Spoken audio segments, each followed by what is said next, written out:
એક ઘર જ્યાં એક પિતાએ પોતાની આખી જિંદગીની કમાણી પોતાના એકના એક દીકરાના નામે કરી દીધી હતી. પણ જે દિવસે પિતાને હોસ્પિટલમાં દાખલ કરવાની જરૂર પડી એ જ દિવસે દીકરાએ ફોન બંધ કરી દીધો. કોઈને ખબર નહોતી કે આ મૌન પાછળ ક્યું રહસ્ય છુપાયેલું છે. અને જ્યારે સત્ય બહાર આવ્યું ત્યારે આખું ઘર હચમચી ગયું. રાત્રિના 9 વાગ્યા હતા.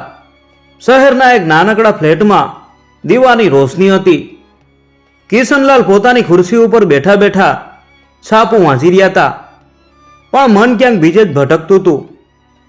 ઉંમર 68 વર્ષની હતી, પણ આંખોમાં હજુ એક પિતાની ચિંતા સ્પષ્ટ દેખાતી હતી. એટલામાં એમનો ફોન રેણકો. સ્ક્રીન ઉપર નામ જોઈને એમના ચહેરા ઉપર સ્મિત આવી ગયું કે રોહન, બેટા બોલ, કેમ છે તું? કિશનલાલે ઉત્સાહથી ફોન ઉપાડ્યો. સામેથી અવાજ આવ્યો કે પપ્પા, હું બરાબર છું, પણ એક વાત કરવી હતી. બોલને બેટા, શું વાત છે? પપ્પા, તમને ખબર છે ને, અહીં મુંબઈમાં ઘરનું ભાડું બહુ વધારે છે અને ઓફિસમાં પણ પ્રમોશન નથી મળ્યું હજી. હું વિચારતો હતો કે તમારી પાસે જે એફડી છે ને એમાંથી થોડા પૈસા. કિશનલાલનું સ્મિત ધીમે ધીમે ઝાંખું પડવા લાગ્યું કે બેટા, એ પૈસા તો મેં તારા માટે જ રાખ્યા છે, પણ મારે પણ થોડું જોઈએ. દવાનો ખર્ચો છે, ઘરનો ખર્ચો. પપ્પા, તમે એકલા જ છો, તમારો કેટલો ખર્ચો હોય? હું તો તમારો જ દીકરો છું ને. હું નહીં માગું તો કોણ માગશે? રોહનનો અવાજ થોડો કડક થયો. કિશનલાલ ચૂપ થઈ ગયા. એમને યાદ આવ્યું કે 5 વર્ષ પહેલા પોતાની પત્ની ગુજરી ગયા પછી એમણે કેવી રીતે એકલા હાથે રોહનને ભણાવ્યો, પરણાવ્યો અને પોતાનું ઘર પણ એના નામે કરી દીધું હતું. કિશનલાલે ધીમેથી કહ્યું, ઠીક છે બેટા, હું જોઉં છું શું થાય છે. ફોન કપાઈ ગયો. કિશનલાલ ઘણીવાર સુધી એ જ ખુરશી ઉપર બેઠા રહ્યા. એમના મનમાં એક વિચિત્ર બેચેની હતી. છેલ્લા થોડા મહિનાઓથી રોહનના ફોન આવવાનું કારણ હંમેશા પૈસા જ હોય છે. પેલા જેવી વાતચીત, પેલા જેવો પ્રેમ, પેલા જેવી ચિંતા, એ બધું ક્યાંક ખોવાઈ ગયું હોય એવું એને લાગતું હતું. બીજા દિવસે સવારે કિશનલાલને છાતીમાં અચાનક તીવ્ર દુખાવો ઉપડ્યો. શ્વાસ લેવામાં તકલીફ પડવા લાગી. એમણે માંડ પોતાના પાડોશી સુરેશભાઈને બોલાવ્યા. સુરેશભાઈ તાત્કાલિક તેમને હોસ્પિટલ લઈ ગયા. હોસ્પિટલમાં દાખલ થયા પછી ડોક્ટરે કહ્યું, હાર્ટ એટેકનો ખતરો છે, તાત્કાલિક સારવારની જરૂર છે, ઓપરેશન કરવું પડશે, ખર્ચો લગભગ 3 લાખ થશે. સુરેશભાઈએ તરત રોહનને ફોન કર્યો, પણ ફોન સ્વિચ ઓફ આવ્યો. બીજી વાર, ત્રીજી વાર એ જ પરિણામ. સુરેશભાઈએ મેસેજ પણ કર્યો, તમારા પપ્પાની તબિયત ખૂબ ખરાબ છે, જલ્દી આવો. પણ કોઈ જવાબ ન આવ્યો. કિશનલાલ પોતાના આઈસીયુ બેડ ઉપર સૂતા સૂતા છત તરફ તાકી રહ્યા હતા. એમની આંખોના ખૂણેથી એક આંસુ સરકી ગયું. મનમાં એક જ સવાલ ઘુમરાતો હતો, શું મારો દીકરો ખરેખર મારો ફોન નથી જોઈ રહ્યો કે પછી જોઈ જોઈને પણ ટાળી રહ્યો છે? એ સમયે બીજા શહેરમાં રોહનનો ફોન ખરેખર ચાલુ હતો. એ ટેબલ ઉપર પડ્યો સતત વાઇબ્રેટ થઈ રહ્યો હતો. પણ રોહન એની સામે જોઈને પણ કંઈક બીજું જ વિચારી રહ્યો હતો, કંઈક એવું જે એને પોતાના પિતાના ફોનથી પણ વધારે અગત્યનું લાગતું હતું. હોસ્પિટલના આઈસીયુમાં મશીનોના બીપ બીપ એવા અવાજ સિવાય કાંઈ સંભળાતું નહોતું. સુરેશભાઈ કિશનલાલના પલંગ પાસે બેઠા હતા. ચિંતાથી એમનો ચહેરો કરમાયેલો હતો. ડોક્ટરે આવીને કહ્યું, ઓપરેશન કાલે સવારે જ કરવું પડશે. પરિવારના કોઈ સભ્યની સહી અને એડવાન્સમાં પેમેન્ટ જોહે. સુરેશભાઈએ ફરી એકવાર રોહનને ફોન લગાવ્યો. આ વખતે ફોન રેણકો, પણ કોઈએ ઉપાડ્યો નહીં. થોડીવાર પછી એક મેસેજ આવ્યો, હું અત્યારે બીજી છું, પછી વાત કરું છું. સુરેશભાઈને ગુસ્સો આવ્યો તેમણે ફરી લખ્યું, તારા પપ્પાની હાલત ગંભીર છે, હોસ્પિટલમાં છે, ઓપરેશન કરવું પડશે, તું ક્યાં છે? આ વખતે જવાબ આપવામાં થોડી વાર લાગી. પછી મેસેજ આવ્યો, કાલે વાત કરીએ, અત્યારે હું એક મીટિંગમાં છું. સુરેશભાઈ સ્તબ્ધ થઈ ગયા. પોતાના પિતાની જિંદગી અને મરણ વચ્ચેની આ ઘડીમાં જરૂરી મીટિંગ? એમને સમજાતું નહોતું કે આ કેવો દીકરો છે. એ સમયે બીજા શહેરમાં રોહન ખરેખર એક મીટિંગમાં જ હતો. પણ એ કોઈ ઓફિસ મીટિંગ નહોતી. તે એક પ્રોપર્ટી એજન્ટ સાથે બેઠો હતો. ટેબલ ઉપર કાગળોનો ઢગલો પડ્યો હતો. જુઓ સાહેબ, એજન્ટે કહ્યું, તમારા પપ્પાના નામે જે ઘર છે એની કિંમત હવે 80 લાખ થઈ ગઈ છે. જો તમે એ વેચવા માંગતા હો તો મારી પાસે એક ખરીદનાર તૈયાર છે. રોહને ઊંડો શ્વાસ લીધો. પણ એ ઘર તો હજુ પપ્પાના નામે જ છે. મારે એ મારા નામે કરાવવું પડશે પહેલાં. એજન્ટે કહ્યું, એના માટે તમારા પપ્પાની સહી જોઈશે, પાવર ઓફ એટર્ની ઉપર. રોહનના મનમાં એક વિચિત્ર ગણતરી ચાલી રહી હતી. એની પત્ની નેહાએ થોડા દિવસો પહેલાં જ કહ્યું હતું, તારા પપ્પા પાસે એટલી બધી પ્રોપર્ટી છે અને આપણે અહીં ભાડાના મકાનમાં રહીએ છીએ. હવે તો કંઈક કરવું જ પડશે. પપ્પાને સમજાવ કે ઘર તારા નામે કરી દઈએ. એ જ વિચારોમાં ડૂબેલો રોહન ફોનનું વાઇબ્રેશન સાંભળીને પણ અવગણી રહ્યો હતો. એને ખબર હતી કે પપ્પાનો ફોન છે, પણ અત્યારે એને લાગ્યું કે આ મીટિંગ વધુ મહત્વની છે. એજન્ટ સાથેની વાત પતાવીને રોહન ઘરે પહોંચ્યો ત્યારે રાત્રિના 11 વાગ્યા હતા. નેહા એની રાહ જોઈ રહી હતી કે શું થયું, એજન્ટે શું કહ્યું. રોહને કહ્યું, 80 લાખની ઓફર છે, પણ પપ્પાની સહી જોહે. નેહાએ કહ્યું, તો કાલે જ જઈને વાત કરી લે એમની સાથે. એટલામાં રોહનનો ફોન ફરીથી રેણકો. આ વખતે એણે ફોન ઉપાડ્યો. સામેથી સુરેશભાઈનો ગુસ્સાભર્યો અવાજ આવ્યો કે રોહન, તારા પપ્પા હોસ્પિટલમાં છે, એને હાર્ટ એટેક આવ્યો છે, ઓપરેશન કરવાનું છે અને તું મીટિંગમાં હતો. રોહનના હાથમાંથી જાણે ફોન છૂટી જવાનો હતો. શું કહ્યું તમે? ક્યારે થયું આ બધું? કાલે સવારથી. અમે તને કેટલી વાર ફોન કર્યો, મેસેજ કર્યા, પણ તું તો બીજી હતો. સુરેશભાઈના અવાજમાં કડવાશ હતી. રોહનનું મન એક વિચિત્ર દ્વિધામાં ફસાઈ ગયું. એક બાજુ પિતાની બીમારીની ચિંતા અને બીજી બાજુ મનમાં એક કાળો પડછાયો જે એને પૂછી રહ્યો હતો, જો પપ્પા હવે નહીં રહે તો? ઘર તો પોતાની મેળે જ મારા નામે થઈ જશે. આ વિચાર આવતા જ રોહનને પોતાના ઉપર ધિકાર થયો, પણ એ વિચાર એના મનમાંથી ગયો નહીં. બીજા દિવસે સવારે રોહન અને નેહા હોસ્પિટલ પહોંચ્યા. પણ જ્યારે તેઓ આઈસીયુના દરવાજા પાસે પહોંચ્યા ત્યારે અંદરથી ડોક્ટર બહાર આવ્યા અને એમનો ચહેરો ખૂબ જ ગંભીર હતો. ડોક્ટરનો ચહેરો જોઈને રોહનના પગ નીચેથી જમીન સરકી ગઈ કે ડોક્ટર સાહેબ, પપ્પા ઠીક તો છે ને? ડોક્ટરે થોડી ક્ષણ રોકાઈને કહ્યું, ઓપરેશન સફળ રહ્યું છે, પણ પરિસ્થિતિ નાજુક હતી. જો હજુ 1-2 કલાક થોડું મોડું થયું હોત તો બચાવવા મુશ્કેલ હતા. હવે એમને આરામની જરૂર છે અને આગામી થોડા દિવસો ખૂબ જ ધ્યાન રાખવું પડશે. રોહનના શરીરમાં જાણે જીવ પાછો આવ્યો, પણ સાથે સાથે એક શરમની લાગણી પણ એના મનમાં ઘર કરી ગઈ. હજુ થોડું મોડું થયું હોત. આ શબ્દો એના કાનમાં ગૂંજતા રહ્યા. નેહાએ ધીમેથી કહ્યું, ચાલો હાશ થયું, હવે ઘરની વાત પણ પતાવી લેવાય એટલે સારું. રોહને નેહા સામે જોયું. એની આંખોમાં પહેલીવાર થોડી અકળામણ દેખાઈ કે નેહા, પપ્પા હમણાં જ ઓપરેશનમાંથી બહાર આવ્યા છે અને તું ઘરની વાત કરે છે? નેહાએ ખભા ઉલાડીને કહ્યું, તો શું થયું? વાત તો કરવી જ પડશે ને ક્યારેક. સુરેશભાઈ થોડે દૂર ઊભા આ બધું સાંભળી રહ્યા હતા.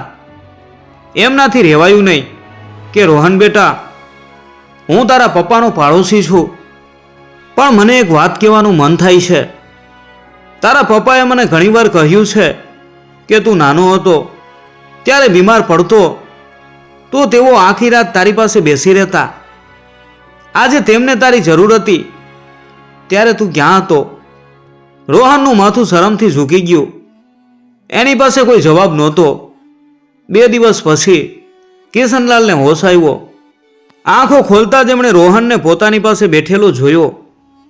એક ક્ષણ માટે એમના ચહેરા ઉપર ખુશી આવી, પણ પછી તરત જ એક પ્રશ્ન એમના મનમાં ઉઠ્યો. તું આવ્યો? મને લાગ્યું કે તું નહીં આવે. આ શબ્દો સાંભળીને રોહનનું હૃદય વિંધાઈ ગયું કે પપ્પા આવું કેમ કહો છો? હું તમારો દીકરો છું. કિશનલાલે ધીમેથી આંખો બંધ કરી લીધી અને કાંઈ ન બોલ્યા. પણ એમના મનમાં એક વાત સ્પષ્ટ થઈ ગઈ હતી. છેલ્લા કેટલાય મહિનાઓથી રોહનના ફોન ફક્ત પૈસાની વાત માટે જ આવતા હતા, અને જ્યારે ખરેખર જરૂર પડી ત્યારે તે કલાકો સુધી પહોંચી ન શક્યો. હોસ્પિટલમાંથી રજા મળ્યા પછી કિશનલાલ પોતાના ઘરે પાછા આવ્યા. રોહન અને નેહા થોડા દિવસો માટે તેમની સાથે રહેવા આવ્યા, પણ કિશનલાલને લાગ્યું કે આ બધું કંઈક જુદું જ છે. જાણે તેમની સેવા કરવા નહીં, પણ કંઈક બીજા જ કારણોસર તેઓ અહીં રોકાયા છે. એક સાંજે કિશનલાલ પોતાના રૂમમાં આરામ કરી રહ્યા હતા ત્યારે તેમને રસોડામાંથી નેહા અને રોહનનો અવાજ સંભળાયો. તેમણે કાન સરવા કર્યા. જો રોહન, હવે પપ્પા સાજા થઈ ગયા છે તો હવે એ પાવર ઓફ એટર્નીની વાત કરી લે. વધારે મોડું ન કર. નેહાનો અવાજ હતો. નેહા, હમણાં નહીં. પપ્પા હજુ સંપૂર્ણ સાજા નથી થયા. રોહને કંઈક હચકાતા કહ્યું. અરે એટલે તો કહું છું, અત્યારે એ સોફ્ટ છે. લાગણીમાં આવીને સહી કરી દેશે. પછી ફરી જ્યારે તબિયત સારી થશે તો કદાચ ના પણ પાડે. નેહાએ ચાલાકીથી કહ્યું. કિશનલાલના શરીરમાં એક કંપારો પસાર થઈ ગયો. તેમને પોતાના કાન ઉપર વિશ્વાસ નહોતો આવી રહ્યો. શું ખરેખર એમનો દીકરો અને વહુ એમની બીમારીનો ફાયદો ઉઠાવવાનું વિચારી રહ્યા હતા? એમણે ધીમેથી પોતાનો દરવાજો બંધ કરી લીધો અને પલંગ ઉપર બેસીને ઊંડા વિચારમાં ડૂબી ગયા. એમના મગજમાં એક યોજના આકાર લેવા લાગી. એક એવી યોજના જે આ ઘરના દરેક સભ્યનું સાચું રૂપ સામે લાવી દેશે.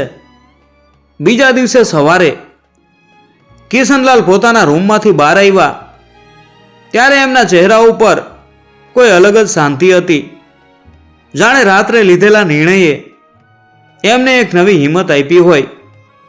નાસ્તાના ટેબલ ઉપર બેસતા તેમણે કહ્યું કે રોહન, નેહા, મારે તમારી સાથે એક વાત કરવી છે. રોહન અને નેહાએ એકબીજા સામે જોયું. નેહાની આંખોમાં એક ચમક આવી ગઈ. કદાચ આ એ જ વાત હતી જેની તેઓ રાહ જોઈ રહ્યા હતા. રોહને કહ્યું કે બોલો પપ્પા. કિશનલાલે ધીમેથી કહ્યું, મારી તબિયત હવે પહેલા જેવી નથી રહી. ડૉક્ટરે કહ્યું છે કે ફરીથી કાંઈ પણ થઈ શકે છે. એટલે મેં વિચાર્યું છે કે હવે મારે મારી બધી મિલકતનું આયોજન કરી લેવું જોઈએ. નેહાનો ચહેરો ખીલી ઉઠ્યો. હા પપ્પા, બિલકુલ સાચી વાત છે. અમે પણ એ જ વિચારી રહ્યા હતા. કિશનલાલે કહ્યું, તો હું આવતા અઠવાડિયે વકીલ પાસે જઈ અને બધા કાગળો તૈયાર કરાવીશ. રોહને ઉતાવળે કહ્યું કે વકીલની શું જરૂર છે પપ્પા, હું જ બધું સંભાળી લઈશ. કિશનલાલે એક ઊંડો શ્વાસ લીધો અને પોતાના દીકરા સામે જોયું. ના બેટા, આ કામ હું જાતે જ કરવા માંગુ છું, જેથી બધું કાયદેસર અને સ્પષ્ટ રહે. એ દિવસે બપોરે કિશનલાલે સુરેશભાઈને બોલાવ્યા અને પોતાના મનની વાત એમને કીધી કે સુરેશભાઈ, મારે તમારી મદદ જોઈએ છે. બોલો કિશનભાઈ, હું હંમેશા તૈયાર છું. કિશનલાલે પોતાની યોજના સમજાવી. સાંભળીને સુરેશભાઈ ચોંકી ગયા કે કિશનભાઈ, આ થોડું કઠોર નથી લાગતું? સુરેશભાઈ, જિંદગીભર મેં બધા માટે વિચાર્યું છે. હવે એકવાર મારા માટે અને સાચા સંબંધો માટે વિચારવું છે. જો રોહનનો પ્રેમ સાચો હશે તો આ કસોટીમાં પણ તે પાર ઉતરશે, અને જો ના હોય તો મારે એ જાણવું જ પડશે. કિશનલાલના અવાજમાં એક દ્રઢતા હતી જે પહેલાં ક્યારેય નહોતી. 2 દિવસ પછી કિશનલાલે રોહન અને નેહાને પોતાની પાસે બોલાવ્યા. એમના હાથમાં એક ફાઇલ હતી, આર્યા કાગળો. મેં નક્કી કર્યું છે કે મારું ઘર અને બધી બચત હું એક ટ્રસ્ટને દાનમાં આપી દઈશ, જે વૃદ્ધ અને નિરાધાર લોકોની સેવા કરે છે. આ સાંભળતા જ નેહાના હાથમાંથી ચાનો કપ પડી ગયો. શું કહ્યું તમે પપ્પા? કિશનલાલે શાંતિથી કહ્યું, હા નેહા, મેં વિચારી લીધું છે. તમારા બંનેની પોતાની નોકરીઓ છે, પોતાનું ઘર ચલાવવાની ક્ષમતા છે. મારી પાસે જે છે એ હવે એવા લોકોના કામમાં આવે જેમની પાસે ખરેખર કાંઈ નથી. રોહનનો ચહેરો સફેદ પડી ગયો. પપ્પા, પણ હું તમારો એકનો એક દીકરો છું. આ બધો તો મારો હક છે. કિશનલાલની આંખોમાં એક ઊંડી પીડા દેખાણી, પણ અવાજ મક્કમ રહ્યો. હક? બેટા, જ્યારે હું હોસ્પિટલમાં જિંદગી અને મરણ વચ્ચે ઝોલા ખાઈ રહ્યો હતો ત્યારે તું મીટિંગમાં હતો, અને એ મીટિંગ પણ મારા ઘરને વેચવાની હતી, એ મને ખબર છે. રોહન અને નેહા બંને સ્તબ્ધ થઈ ગયા. તમને કેવી રીતે ખબર? એટલે કિશનલાલે કહ્યું કે બેટા, આ શહેર નાનું છે અને દિવાલોના પણ કાન હોય છે. મેં તમને ક્યારેય કાંઈ કહ્યું નહીં, કારણ કે હું જોવા માગતો હતો કે તમે શું કરશો, અને હવે મને મારો જવાબ મળી ગયો છે. નેહા ગુસ્સાથી ધ્રુજવા લાગી, પણ કિશનલાલ ઊભા થઈને પોતાના રૂમ તરફ ચાલ્યા ગયા. જાણે એમના મન ઉપરથી એક મોટો બોજ ઉતરી ગયો હોય. એ રાત્રે ઘરમાં એક વિચિત્ર સન્નાટો છવાયેલો હતો. રોહન પોતાના રૂમમાં બેઠો બેઠો છત તરફ તાકી રહ્યો હતો. નેહા એની બાજુમાં બેસીને ગુસ્સાથી બબડી રહી હતી. આ બધું તારા લીધે થયું છે. જો તું સમયસર હોસ્પિટલ પહોંચ્યો હોત તો આજે આ દિવસ ના જોવો પડત. રોહને ધીમેથી નેહાની સામે જોયું. એની આંખોમાં પહેલીવાર એક શરમ દેખાણી. નેહા, બસ કર. મેં જે કર્યું એ ખોટું હતું. પપ્પાની જિંદગી કરતાં મેં પ્રોપર્ટીને વધારે મહત્વ આપ્યું. આજે જો ડૉક્ટરે 1 કલાક મોડું કહ્યું હોત તો હું આખી જિંદગી પોતાને માફ ન કરી શક્યો હોત. નેહાએ તીખા અવાજમાં પૂછ્યું, તો હવે શું બધું જતું કરશું? નેહા, મને લાગે છે કે આપણે ખોટી દિશામાં વિચારી રહ્યા છીએ. પપ્પાએ આખી જિંદગી મારા માટે આપી, અને હું એમની બીમારીના સમયે પણ પૈસાનો જ વિચાર કરતો રહ્યો. રોહનનો અવાજ ભારે થઈ ગયો. તે રાત્રે રોહન ઊંઘી ન શક્યો. વહેલી સવારે તે ઉઠીને પિતાના રૂમ તરફ ગયો. દરવાજો ખખડાવ્યો. કિશનલાલ જાગતા હતા. રોહને ધીમેથી પૂછ્યું કે પપ્પા, અંદર આવું? કિશનલાલે માથું હલાવ્યું. રોહન અંદર જઈને પિતાના પગ પાસે બેસી ગયો. પપ્પા, મને માફ કરી દો. હું જાણું છું કે શબ્દોથી મારી ભૂલ નહીં ભરાય, પણ હું તમને એક વાત કહેવા માગું છું. મને તમારી પ્રોપર્ટી નહીં, તમે જોતા છો. મેં ભૂલ કરી, બહુ મોટી ભૂલ. જ્યારે તમને મારી સૌથી વધુ જરૂર હતી હું ત્યાં નહોતો. કિશનલાલની આંખોમાં આંસુ આવી ગયા. બેટા, હું નહોતો ઈચ્છતો કે તું આ રીતે સમજે. હું તો ફક્ત એ જોવા માંગતો હતો કે તારા મનમાં ખરેખર શું છે. પપ્પા, હું જાણું છું મેં તમારો ભરોસો તોડ્યો, પણ મને એક મોકો આપો.